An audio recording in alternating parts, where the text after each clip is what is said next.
வீடியோவை பார்த்துட்டு இருக்க கடகராசிக்காரங்க எல்லாத்துக்குமே வணக்கங்க. அதாவது வரக்கூடிய நாட்கள் கடகராசிக்காரங்களுக்கு எப்பேற்பட்ட நல்ல பலன்களை தரப்போகுது. அது மட்டும் இல்லாமல் அதுக்கான பரிகாரம் என்ன, அதாவது கெட்ட விஷயம் இருந்துச்சுன்னா உங்களுக்கு அதுக்கான பரிகாரம் என்ன, நீங்கள் அடுத்து வரக்கூடிய நாட்களில் எப்படி இருக்க போகிறீங்க அப்படின்றத வாங்க நாம் முழுசாக தெரிஞ்சுக்கலாம். நீங்கள் இன்னும் நம்ம சேனலை சப்ஸ்கிரைப் பண்ணாமல் பார்த்துட்டு இருந்தீங்கன்னா மறக்காமல் சப்ஸ்கிரைப் பண்ணி கூட இருக்க பெல் ஐக்கானை கிளிக் பண்ணிக்கோங்க. தொடர்ந்து இந்த மாதிரி ஆன்மீகம் சம்மந்தப்பட்ட விஷயத்தை நீங்கள் உடனுக்குடனே தெரிஞ்சுப்பீங்க. வாங்க வீடியோக்குள்ளே போகலாம். அதாவது சந்திர பகவானோட அருளை பெற்ற கடகராசிக்காரங்களான நீங்கள் அன்பு, பாசம், பொறுப்புணர்வு, அதுக்கப்புறம் குடும்பத்தில் முதன்மையாக நிற்கும் குணம், இந்த மாதிரி உங்களுக்கு குணம் கொண்டவங்களாக நீங்கள் இருப்பீங்க. மற்றவங்க மனதை எளிதில் நீங்கள் புரிஞ்சு கொள்வீங்க. அது மட்டும் இல்லாமல் உதவி செய்யும் மனப்பான்மை உங்களுக்கு அதிகமாக இருக்குங்க. பல நாளாக மாற்றங்களை எதிர்பார்த்து நீங்கள் காத்துட்டு இருந்தீங்க அப்படின்னா வரக்கூடிய நாட்களில் உங்களுக்கு நீங்கள் நினச்ச மாதிரி மாற்றம் அமைய போகிறதுக்கான வாய்ப்பு அதிகமாக இருக்குது. பொதுவாக கடந்த சில நாட்களாக உங்களுக்கு இருக்கிற மனக்குழப்பம் அது மட்டும் இல்லாமல் படிப்படியாக குறைகிறதுக்கான வாய்ப்பு அது அதிகமாக இருக்குது. நீங்கள் எதிர்பார்த்த ஒரு நல்ல தகவல் உங்களை சேர்றதுக்கான வாய்ப்பு அதிகமாக இருக்குது. குடும்பத்தில் இருந்த சின்ன சின்ன கருத்து வேறுபாடு அது மட்டும் இல்லாமல் நீங்கள் மகிழ்ச்சியான சூழலை உங்களுக்காக நீங்களே உருவாக்கிக்குவீங்க. இந்த எந்த முடிவு எடுத்தாலும், அதாவது வரக்கூடிய நாட்களில் நீங்கள் எந்த முடிவு எடுத்தாலுமே அவசரப்படாமல் அதை பொறுமையாக எடுக்கணும். ஏன்னா எடுத்தோம் கவுத்தோன்னு அவசரப்பட்டு ஒரு முடிவு நீங்கள் எடுத்துகிட்டு அதுலேருந்து நீங்கள் பின்வாங்குவதோ, அதில் நீங்கள் வருத்தப்பட்டு உட்கார்றதோ ரொம்ப பெரிய விஷயமா உங்களுக்கு அமையும். அதனால் நீங்கள் ஒரு விஷயத்தை நீங்கள் முடிவு எடுக்கணும் அப்படின்னா அதை யோசித்து நிதானமாக முடிவெடுங்க. கடகராசிக்காரங்களுக்கு தொழில் அப்புறம் வேலைன்னு நம்ம பார்த்தோம் அப்படின்னா உங்களுக்கு உழைப்புக்கு ஏற்ற பாராட்டும் ஊதியமும் உங்களுக்கு நிச்சயமாக கிடைக்குங்க. பல நாளாக நீங்கள் ஒரு சில இடத்துல வேலை செஞ்சு உங்களுக்கு அது கை கொடுக்காமல் போயிருந்துருக்கலாம். வேலை செய்கிற இடத்துல நீங்கள் தப்பாக வேலை செஞ்சோ இல்லை உங்களுக்கு ஏதாவது பழி சுமத்தியோ உங்களை கடுமையாக திட்டிருக்கலாம். இந்த மாதிரி விஷயம் உங்களுக்கு நடந்திருந்தாலும் அவங்க திட்டினவங்களோ இல்லை உங்களை தப்பாக புரிஞ்சுக்கிட்டவங்களோ உங்களை சரியாக புரிஞ்சுக்கிட்டு உங்களோட வேலையில் அவங்க மகிழ்ச்சி அடைவாங்க. பதவி உயர்வு, சம்பள உயர்வு தொடர்பான நல்ல தகவல் உங்களுக்கு சில நாட்களில் கொண்டு உங்களோட காதுக்கு அதுவாகவே சேர்த்துரும். வேலை தேடிட்டு இருக்கிறவங்களுக்கு நல்ல வேலை கிடைக்கிறதுக்கான வாய்ப்பு இருக்குது. நினச்ச வேலை இல்லைனாலுமே நீங்கள் மகிழ்ச்சியாக இருக்கிற அளவுக்கு உங்களுக்கான ஒரு வேலை உங்களை தேடி கண்டிப்பாக வரும். கடகராசிக்காரங்களுக்கு வேலை பொறுத்த வரைக்கும் எந்த கவலையும் இல்லைங்க, தைரியமாக இருக்கலாம். வியாபாரம் பற்றி பார்க்கும்போது வியாபாரம் செஞ்சிட்ருக்கவங்களுக்கு புதிய வாடிக்கையாளர்கள் அமையறதுக்கான வாய்ப்பு இருக்குது. நீங்கள் உங்களுக்கு ஏற்கனவே இருக்கிற வாடிக்கையாளர்களை நீங்கள் தக்க வச்சுக்கிறதுக்கான வாய்ப்பு உங்களுக்கு ரொம்பவே குறைவாக இருக்குது. அதனால் அதில் பார்த்து கவனமாக இருங்க. ஏன்னா உங்களோட ஒரு சில செயல்களாலையும் வாடிக்கையாளர்களோட ஒரு சில குறைகள்னாலையும் நீங்கள் அவங்கள வேணான்னு சொல்கிறதுக்கான வாய்ப்பு இருக்குது. வேணான்னு சொல்லாமல் அவங்களுக்கு இந்தந்த தவறை சொல்லி இதை திருத்திக்கோங்கன்னு சொன்னீங்கன்னா அப்படின்னா அவங்க அந்த தவறை திருத்திக்கிட்டு உங்களுக்கு வேலை செய்வாங்க. பழைய பாக்கிகள் உங்களுக்கு வசூல் ஆகிறதுக்கான வாய்ப்பு அதிகமாக இருக்குது. நீங்கள் ஒரு இடத்துல முதலீடு செய்கிறீங்க அப்படின்னா அந்த முதலீடு செய்யும் போது ஒரு தடவைக்கு பல தடவை யோசித்து முதலீடு செய்யுங்க. ஏன்னா 1000 தடவை ஒரு முதலீடுக்கு நீங்கள் யோசிச்சிங்க அப்படின்னா தான் உங்களுக்கு சரியான முதலீடு பலன் உங்களுக்கு கிடைக்கும். ஏன்னா எடுத்தோம் கவுத்தோன்னு முதலீடு செஞ்சுட்டு நீங்கள் அந்த விஷயத்தில் ரொம்பவே வருத்தப்படுறதுக்கான வாய்ப்பு அதிகமாக இருக்குங்க.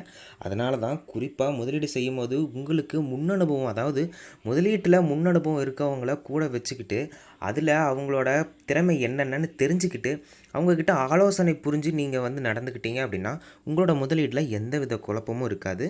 நீங்கள் நடுநிலையாக முதலீடை நடத்தலாம். நிதி நிலைமை அப்படின்னு கடகராசிக்கு நாம் வாங்க பார்க்கலாம். நிதி நிலைமை அப்படின்னு பார்க்க வரும்போது பணவரவு திருப்திகரமாக உங்களுக்கு இருக்கும். தேவையற்ற செலவுகளை குறைச்சிங்க அப்படின்னா உங்களுக்கு சேமிப்பு அதிகரிக்குங்க. கண்ட செலவை நான் இதை பண்ணுறேன் அதை பண்ணுறேன்னு பண்ணாமல் நீங்கள் எந்த செலவை பண்ணுனா உங்களுக்கு காசு கையில் தங்கும், எது உருப்படியான செலவு அப்படின்றத நிதானமாக பார்த்து செய்யக்கூடிய நாளாக உங்களுக்கு அமைய போகுது. அதை சரியான வழியில் நீங்கள் அமைச்சுக்கோங்க. ஏன்னா ஒரு சிலர் செலவு செய்கிறதுலையே சேமிப்பை கைவிட்டுறாங்க. சேமிப்பை கைவிட்டால் பிற்காலத்தில் உங்களுக்கு தான் பாதிப்பு அதிகம். அதனால் அதை கொஞ்சம் பார்த்துக்கோங்க. செலவை கொஞ்சம் கட்டுப்படுத்தக்கூடிய நாளாக கடகராசிக்கு அமைய போகுது. நல்ல நல்ல வாய்ப்புகள் உங்களுக்கு அமையும். அதாவது கடன் பிரச்சனை உங்களுக்கு இருந்துச்சுன்னா அதை கடனை திருப்பி கொடுக்கறதுக்கான நல்ல வாய்ப்பாக உங்களுக்கு அமைய போகுதுங்க. எதிர்பாராத வருமானம் உங்களுக்கு சிலர்கிட்ட இருந்து உங்களுக்கு வரும். அதை நீங்கள் பார்த்து கவனமாக என்னன்னு தெரிஞ்சுக்கோங்க. அதுக்கப்புறம் இப்போ நம்ம பார்க்க போனோம் அப்படின்னா திருமண வாழ்க்கை எப்படி இருக்கும்னு கணவன் மனைவிக்கு இடையில திருமண வாழ்க்கையானது எப்படி அமையப்போகுது அப்படின்னா, உங்களுக்கு இதுக்கு முன்னாடி கருத்து வேறுபாடுகள் எவ்வளவோ இருந்திருக்கலாம். சண்டை சச்சரவுகள் இருந்திருக்கலாம். அதையெல்லாம் குறைச்சிக்கிட்டு உங்களோட வாழ்க்கையை நிம்மதியா அமைச்சுக்கிறதுக்கான ஒரு வாய்ப்பா கடகராசிக்கு வரக்கூடிய நாட்கள்ல அமையப்போகுது. நீங்க எவ்வளோதான் சண்டை போட்டு அவங்கள எவ்வளோதான் திட்டியிருந்தாலும், தப்பு யார் மேல அப்படின்றத புரிஞ்சுக்கிட்டு 2 பேத்துக்குள்ளேயும் ஒரு புரிதல் இருந்துச்சுன்னு அப்படின்னா, வரக்கூடிய நாட்கள் வந்து கணவன் மனைவிக்கு வந்து குழப்பம் இல்லாம ஒரு நல்ல வாழ்க்கையா அமையப் போகுது. கடகராசிக்காரங்களுக்கு முக்கியமா இருக்கிறதே என்னன்னு பார்த்தோம்னா, முன்கோபம். அந்த முன்கோபத்த நீங்க குறைச்சுக்கிட்டு, உங்களோட வாழ்க்கையில நீங்க ஒரு சில விஷயத்த இழந்திருக்கலாம். அந்த முன்கோபத்த குறைச்சுக்கிட்டீங்க அப்படின்னா, அந்த இழந்த மகிழ்ச்சியவோ, இழந்த ஒரு சில விஷயத்தையோ நீங்க வந்து திருப்பி பெறலாம். முக்கியமா காதல் திருமணம் பண்ணியே ஆகணும் அப்படின்னு நினைச்சிட்டு இருந்த காதலர்களுக்கு வந்து முக்கியமான ஒரு நல்ல நாட்களா வரக்கூடிய நாட்கள் கடகராசிக்காரங்களுக்கு அமையப் போகுதுங்க. தைரியமா உங்களோட முடிவ நீங்க உங்க வீட்ல சொல்லுவீங்க. வீட்ல அதுக்கான எதிர்ப்பு வந்து ரொம்ப கம்மியா இருக்கும். எதிர்ப்பு இல்லாம இருக்காது. எதிர்ப்பு வந்து கம்மியா இருக்கும். அது உங்களோட பேச்சு திறமையினாலயும், உங்களோட புரிதல்னாலயும், உங்களோட கான்ஃபிடென்ட்னாலயும் அவங்கள வந்து புரிய வச்சு, நீங்க உங்களோட வாழ்க்கைய காதல் திருமணம் பண்ணி பண்ணி தான் ஆகணும் அப்படின்னு நினைச்சிட்டு இருந்தீங்கன்னா, நிச்சயமா நிறைவேறும். உடல்நலம் வகையில நம்ம பார்க்க போம்போது கடகராசிக்காரங்களுக்கு உடல்நலம் வகையில எந்த ஒரு குழப்பமும் இருக்காது. முக்கியமா வரக்கூடிய நாட்கள்ல சின்ன சின்ன வேலைப்பளுனால தலைவலி அதிகமா இருக்கலாம். இந்த தலைவலிய போக்கணும் அப்படின்னா, நீங்க உங்களோட வேலைக்கு ஏற்ப உங்களுக்கு தூக்கத்த நீங்க வந்து உண்டு பண்ணிக்கணும். தூக்கம் இல்லாம வேலைய மட்டும் செஞ்சுட்டே இருந்தீங்கன்னா, அந்த வேலைக்கு ஏத்த தூக்கம் கிடைச்சதுனா தான் உங்களோட உடல் ஆரோக்கியமா இருக்கும். அது மட்டும் இல்லாம வெளி உணவுகள தவிர்க்கணும். முக்கியமா வீட்ல சாப்பிடுறத நீங்க வழக்கமா வச்சுக்கணும். என்னதான் வெளிய வேலையா இருந்தாலுமே, முடிஞ்ச அளவுக்கு வீட்ல வந்து சாப்பிட்றத பார்த்துக்கோங்க. ஏன்னா கடகராசிக்காரங்களுக்கு வரக்கூடிய நாட்கள்ல வேலைப்பளு கொஞ்சம் அதிகமா இருக்கிறதா நம்ம வந்து காணப்படுறோம். அதனால வேலைப்பளுவே இருந்தாலுமே, உங்களுக்கு தேவையான தூக்கத்த நீங்க தான் அமைச்சுக்கணும். நீங்க தேவையான தூக்கத்த அமைச்சுக்கிட்டு, தினமும் சரியான வகையில நீங்க தண்ணி குடிச்சிட்டு வந்துட்டு இருந்தீங்க அப்படின்னா, உங்களுக்கு அதுவே ஒரு சில நோய்கள வரவிடாம தடுக்கும். கடகராசிக்காரங்க இந்த மாரி ஒரு சில விஷயத்த மட்டும் உடல்நல வகையில பார்த்துக்கோங்க. அது மட்டும் இல்லாம, இன்னொரு விஷயம் கடகராசிக்காரங்க தப்பு பண்றது என்ன அப்டின்னா, முக்கியமா அவங்கள வந்து மன அழுத்தத்துக்கு உள்ளாக்குறது. எந்த விஷயம் அவங்களுக்கு மன அழுத்தத்துக்கு ரொம்ப உள்ளாக்குதோ, அந்த மாரி விஷயத்த தவிர்க்கிறது ரொம்பவே நல்ல விஷயமா பார்க்கப்படுது. ஏன்னா, உங்களோட மனநலம் வந்து உங்களுக்கு பாதிக்கப்பட்டுச்சுன்னா, உங்களோட மொத்த வேலையுமே அதாவது நீங்க அடுத்தடுத்து செய்யணும் அப்டின்னு நெனச்சிருந்த வேலை எல்லாமே வந்து தடைப்படும். இதுக்கான முக்கிய காரணம் என்ன அப்டின்னா, வேலைப்பளு, தூக்கமின்மை, சரியான உணவு இல்லாத காரணத்தினால. அடிக்கடி கோவப்படுறதுனால கூட உங்களுக்கு மன அழுத்தம் ஆகலாம். இதுலேருந்து எப்படி விடுபடணும் அப்படின்னு கேட்டீங்க அப்படின்னா, ஒரு சிம்பிளான விஷயம் என்ன அப்படின்னா, மெடிடேஷன் தாங்க. காலையில எந்திரிச்சதுலேருந்து மாலை நீங்க வேலை செய்ற வரைக்கும் எவ்வளவோ உங்களுக்கு டென்ஷன், ப்ரெஷர் இருக்கலாம். நீங்க காலையில எந்திரிச்ச உடனே மெடிடேஷன் ஒரு கொஞ்ச நேரம் பண்ணிட்டு, மறுபடியும் ஈவினிங் நீங்க அதாவது சாயந்தரம் படுக்கிறதுக்கு முன்னாடியோ, இரவு தூங்குறதுக்கு முன்னாடியோ, இல்ல சாயந்திர நேரத்திலயோ நீங்க வந்து மெடிடேஷன் பண்றது ரொம்பவே நல்ல விஷயமா பார்க்கப்படுது. ஏன்னா, அதில இருக்கிற வந்து மெடிடேஷன்ல இருக்கிற ஒரு சக்தி வந்து வேற எதுலயுமே இல்லைங்க. உங்களோட மன அழுத்தத்த குறைக்கிறதுக்கும், உங்கள மன அமைதியாக்குறதுக்கும் மெடிடேஷன் ஒரு முக்கியமான காரணமா அமையப்போகுது. முக்கியமா பார்த்தோம் அப்படின்னா, இறை வழிபாடு. இறை வழிபாடு நீங்க மேற்கொள்றதுன்றது இறைவனுக்காக மட்டும் பார்க்கக்கூடாது. நீங்க வந்து இறை வழிபாடு மேற்கொள்றது அப்படின்னுங்கிறது உங்களோட மன தைரியத்த உண்டு பண்ணும். அது மட்டும் இல்லாம எந்தவித பிரச்சனை வந்தாலுமே நீங்க அத சமாளிக்கலாம். அப்படின்ற ஒரு தைரியம் உங்களுக்கு வந்து வரும். ஏன்னா, ஒரு சிலர் வந்து இந்த பிரச்சனை வந்தா இப்படி ஆகும், அப்படி ஆகும்னு பிரச்சனைய கண்டு பயந்துட்டு இருக்கவங்க அதிகமா இருக்காங்கங்க தமிழ்நாட்ல. தமிழ்நாட்ல மட்டும் இல்லாம இந்த உலகத்தில கடகராசிக்காரங்க எந்த மூலையில இருந்தாலுமே, ஒரு சிலர் வந்து பிரச்சனைய கண்டு பயப்படுறவங்க இன்னமுமே இருக்காங்க.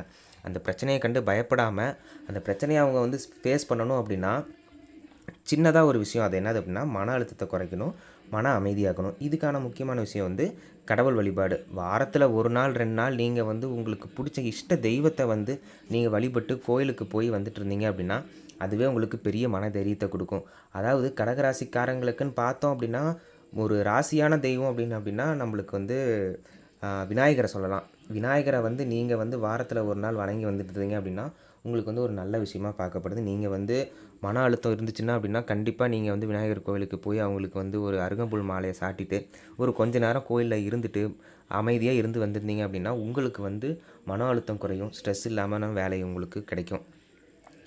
அது மட்டும் இல்லாம போக்குவரத்து. நீங்க வந்து வண்டி வாகனம் வாங்கணும், நிலம் வாங்கணும். இந்த மாரி ஒரு சில விஷயத்தில நீங்க ஈடுபடணும்னு நெனச்சிட்டு இருந்தீங்க அப்படின்னா, உங்களுக்கு வந்து ஒரு நல்ல காலமா வந்து அமையப்போகுதுங்க கடகராசிக்காரங்களுக்கு. நீங்க வந்து நிச்சயமா உங்களோட இலக்க அடையறதுக்கான வாய்ப்பா இந்த வரக்கூடிய நாட்கள் அமையப் போகுது. வண்டி வாங்கணும், அது மட்டும் இல்லாம வீடு கட்டணும், நிலம் வாங்கணும், அதாவது வீட்டுக்கு போர் போடணும்னு நெனச்சுட்டு ஒரு சில பேர் இந்த வேலையெல்லாம் தடைப்பட்டு ஒரு சில காரணத்தினால நின்றுக்கலாம். ஆனா, வரக்கூடிய இந்த நாட்கள் வந்து கடகராசிக்காரங்களுக்கு அமோகமா அமையப்போகுதுன்னு தான் சொல்லணும். நீங்க ஒரு சில விஷயத்தில முக்கிய முடிவுகள எடுக்கணும், முதல் படி எடுத்து வைக்கணும் அப்படின்னு நீங்க நெனச்சிட்டு இருந்தீங்க அப்படின்னா, அந்த மாரி விஷயத்த நீங்க இப்ப தொடங்கலாங்க. தாராளமா தொடங்கலாம். அதாவது எந்தவித ஆலோசனையும் இல்லாம தொடங்கக்கூடாது. முக்கியமான ஆலோசனைய மேற்கொள்ளணும். அதாவது தெரிஞ்சவங்கள்ட்ட விசாரிக்கிறதோ, உங்களுக்கு முன்னாடி முன்னனுபவம் இதில இருக்கும்ல, அவங்கள விசாரிக்கிறதோ, இந்த மாரி ஒரு சில விஷயத்த நீங்க பண்ணும்போது, உங்களுக்கு அனுபவம் கிடைக்கும். அதாவது அவங்க எந்தெந்த விஷயத்த பண்ணியிருக்காங்கன்ற அனுபவம் கிடைக்கும். அந்த அனுபவத்த வச்சு நீங்க வந்து ஒரு சில விஷயத்த நீங்க மேற்கொள்ளலாம். தைரியமான, முக்கியமான முடிவுகள நீங்க வந்து மேற்கொள்றதுக்கான வாய்ப்பு கடகராசிக்காரங்களுக்கு வரக்கூடிய நாட்கள்ல அமையப்போகுது. வீடு தேடி ஒரு சில நல்ல விஷயங்கள், நல்ல காரியங்கள்ல நீங்க பங்கு கொள்றதுக்கான வாய்ப்பு வரக்கூடிய கடகராசிக்காரங்களுக்கு நாட்கள் அமையப் போகுதுங்க. அதாவது முக்கியமான காது குத்து, கல்யாணம், வளைகாப்பு இந்த மாரி குடும்பத்தில சுப நிகழ்ச்சிகள் நடக்கிறதுக்கான வாய்ப்பு அதிகமா இருக்கு. ஏன்னா, அந்த மாரி இடத்துல கடகராசிக்காரங்களுக்கு வந்து முன்னுரிமை அதிகமா குடுக்கறதுக்கான வாய்ப்பு அதிகமா இருக்கு. நீங்க உங்களோட பேச்சு திறமைனாலயும், உங்களோட நடுநிலைமையான புரிதல்னாலயும் உங்கள வந்து ஒரு சிலர் மதிப்பாங்க. முக்கியமா கடகராசிக்கார மாணவ, மாணவிகளுக்கு வந்து இப்ப வரக்கூடிய நாட்கள் வந்து எப்படி அமையப் போகுது அப்படின்னா, அவங்க படிப்புல கவனம் செலுத்தாம இருந்திருந்தாங்க. படிப்புல கோட்டை விட்டிருந்தாங்க. அதாவது போன தேர்வுகள்ல வந்து ஃபெயில் ஆகி இந்த மாரி இருக்கிற மாணவர்கள் வந்து நிச்சயமா நல்லா படிக்கிறதுக்கான வாய்ப்பு அதிகமா இருக்கு. அவங்களுக்கு வந்து ஆற்றல் வந்து தன்னை தானே அவங்க உணர்ந்து, இந்த மாரி நம்ம படிக்கணுங்கிற உணர்ச்சி அவங்களுக்கு வரும். அதாவது இந்த தேர்வுல நம்ம வெற்றி பெற்றா தான் அடுத்த தேர்வுல நாம வந்து நம்மளோட ஃபுல் கான்ஃபிடென்ட்ட போட முடியும் அப்படின்ற ஒரு மனப்பான்மை வந்து மாணவர்களுக்கு தள்ளப்போல வந்துரும். அத பத்தி நீங்க கவலைப்பட வேண்டியதில்ல. பேரண்ட்ஸ் வந்து நீங்க வந்து மாணவர்கள் எப்படி போவாங்களோ அப்படின்ற கவலை உங்களுக்கு வேண்டாம். கடகராசிக்கார மாணவ, மாணவிகள் வந்து நல்லா படிக்கிறதுக்கான வாய்ப்பு அதிகமா இருக்கு வரக்கூடிய நாட்கள்ல. அது மட்டும் பார்த்தோம்னா, குறிப்பா பெண்களுக்கு வெளி இடத்துலயோ, இல்ல குடும்பம் சார்ந்த ஏதாவது ஒரு பிரச்சனை இருந்தாலோ, அது வந்து கூடிய சீக்கிரம் வந்து குணமாகறதுக்கான வாய்ப்பு அதிகமா இருக்கு. பெண்களோட தைரியத்தினாலயும் அதாவது முக்கியமா கடகராசிக்காரங்களுக்கு பெண்களுக்கு தைரியம் அதிகமா இருக்குன்னு சொல்லப்படுறாங்க. அதாவது பெண்கள் வந்து எடுக்கக்கூடிய முடிவுகள்ல சரி நடுநிலைமையா இருக்கணும். நடுநிலைமையா இருந்து அவங்களோட பிரச்சனைய தீர்த்துக்கிட்டாங்க அப்படின்னா, வேற யாரு துணையும் தேவையில்ல. துணை தேவையில்ல அப்படின்னா, அந்த பிரச்சனைய சால்வ் பண்றேன்னு 3வது மனிதர்ட்ட நம்ம போக தேவையில்ல. அவங்க பிரச்சனைய அவங்களே வந்து தீர்த்துக்கிறதுக்கான வாய்ப்பு வரக்கூடிய நாட்கள்ல கடகராசிக்கார பெண்களுக்கு குறிப்பா அமையப் போகுதுங்க. எந்தவித பிரச்சனையும் அவங்கள தேடி வராம இருக்கணும் அப்படின்னா, அவங்க எந்தவித பிரச்சனையிலயும் வந்து இன்வால்வ் ஆகாம, எந்த எடுத்தோம் கவுத்தோம்ன்னு எந்த வேலையும் செய்யாம, அவங்க உண்டு அவங்க வேலை உண்டுன்னு இருந்துட்டு இருந்தாங்க அப்படின்னா, வந்து நல்ல காரியங்கள் வந்து அதிகமா நடக்கிறதுக்கான வாய்ப்பு இருக்கு. முக்கியமா இந்த கடகராசிக்காரங்களுக்கு ஆக மொத்தத்தில நம்ம பார்த்தோம் அப்படின்னா, வரக்கூடிய நாட்கள் ரொம்பவே நல்ல நாட்களா அமையப் போகுது. நீங்க உங்களோட வேலையில எந்தவித கவனமும் இல்லாம நீங்க வேலை செஞ்சீங்க அப்படின்னா, உங்களுக்கு அந்த வேலையில எந்தவித பலனும் கிடைக்காது. முக்கியமா நீங்க செய்யற வேலையில உங்களுக்கு கவனம் அதிகமா இருக்கணும். ஆற்றலோ, திறமையோ அதிகமா இருந்துச்சு அப்படின்னா, உங்களுக்கு வந்து நல்ல விஷயங்களோ, நல்ல காரியங்களோ நடக்கிறதுக்கான அதிகமான காரியம் அதாவது வரக்கூடிய நாட்கள்ல உங்களுக்கு அமையப் போகுதுங்க. எந்தவித கவலையும் இல்லாம வரக்கூடிய நாட்கள கடகராசிக்காரங்க நிம்மதியா கடக்கலாம். உங்களோட தைரியத்தையும், உங்களோட தன்னம்பிக்கையும் எக்காரணத்துக் கொண்டும் யாருக்காகவும் விட்டுக் குடுக்காதீங்க. கடகராசிக்காரங்க முக்கியமா தைரியமான ஆட்கள் வந்து அதிகமா இருக்காங்க. உங்களுக்கு இதுவரைக்கும் இருந்த கவலையோ, மன அழுத்தமோ, டிப்ரஷன் இந்த மாரி நெறைய இருந்துச்சுன்னா, வரக்கூடிய நாட்கள்ல அது வந்து குணமாகறதுக்கான வாய்ப்பு அதிகமா இருக்கு. ஆக மொத்தத்தில நல்ல நாட்களா வரக்கூடிய நாட்கள் கடகராசிக்காரங்களுக்கு அமையப் போகுதுங்க. வீடியோ பார்த்துட்டு இருக்க கடகராசிக்காரங்க, நீங்க உங்களோட பேர கீழ கமெண்ட்ல சொல்லிட்டு போங்க. உங்களுக்கு இஷ்ட தெய்வம் என்ன அப்படின்றதையும் கீழ கமெண்ட்ல சொல்லிருங்க.